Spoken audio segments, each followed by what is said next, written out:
Assalamualaikum warahmatullahi wabarakatuh. Before I start the presentation, let me introduce myself. My name is Muhammad Salman Farizi. Calling number is 2010951043. And then I am from the Dasar Sistem Tenaga Listrik Class A. And then for this presentation, I will talk about drop voltage.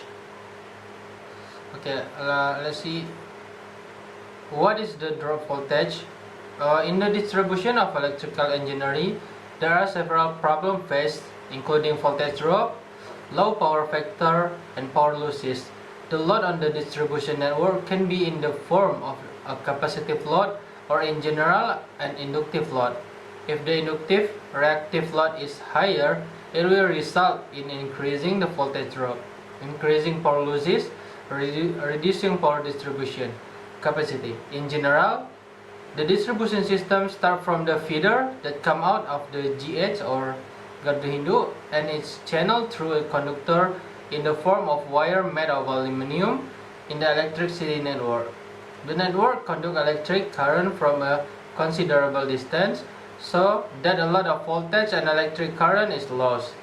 One of the important requirements is planning a distribution network must pay attention to the problem of channel quality and the continuity of good service to consumers. A good electric power system must have a voltage value that does not exceed the tolerance limit and small power losses. The permissible tolerance limit for a voltage value is plus minus 10% of its nominal value. And then, well, the voltage drop is the voltage loss in a conductor that can be affected by the cross-sectional area of the conductor. And usually, the voltage send has an amount that is not the same as the voltage send. The voltage drop can be prevented or eliminated. And voltage drop is in an electrical circuit usually occur when a current passes through a wire. This voltage drop is often the cause of public unrest. And then, what is the cause of the voltage drop? There are several causes of excessive voltage drop. The first one is poor or non-standard engineering design, which is incorrect cross-sectional size, and then incorrect conductor diameter and length, and then improper inductory material. The second one is improper use, and the third is bad connection, which is connecting to many cables, using an approved connector, and then connecting to conductor of two material in an unapproved connector, failure to tighten long or screw to standard.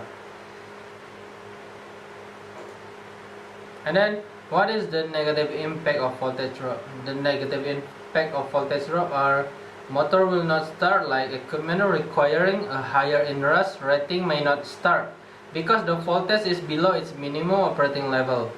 Voltage drop need to be taken into account when designing circuit for motor, including MCA versus VLA parameters. And then intermittent operator.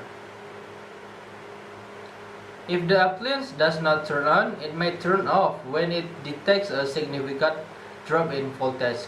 This will usually happen in computer and gaming system during significant perfect high scoring games. Customers expect a reliable power system. And then the next one is inconsistent lining levels. Straight lining design must take into account of gradual decrease in voltage level as a 5% voltage drop can be seen in the luminance level. And then the next one is blown fuse and tripping circuit breaker. Remember that P equal V times I. So if we low a piece of equipment can increase its I to reach the desired power level. When multiple loads on a circuit increase their current consumption, it can cause the safety mechanism to trip.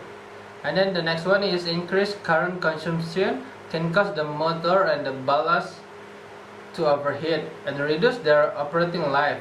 Resistive loads such as heaters and lamps will also reduce their lifespan.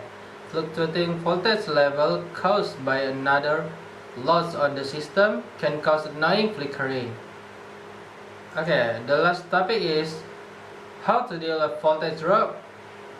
Well, according to Sigit Wisnuhapsoro, the voltage drop can be overcome by placing the capacitor in the right location with the optimal amount.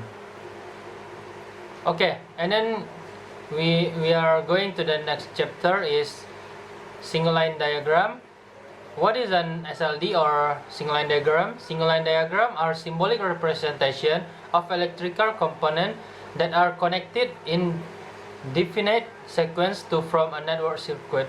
In SLDs, the network components are represented by their electrical standard symbols, so that it will be easy to understand the connection in between them.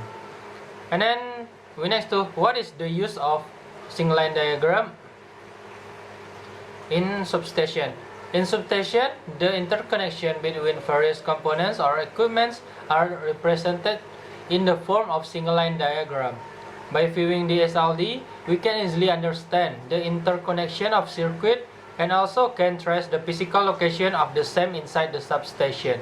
In SLD, all the equipments are represented by their electrical representation, and each equipment has its own representation. And then this is the example of single line diagram. Okay, maybe that's all.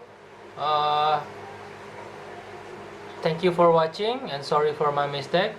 Wassalamualaikum warahmatullahi wabarakatuh.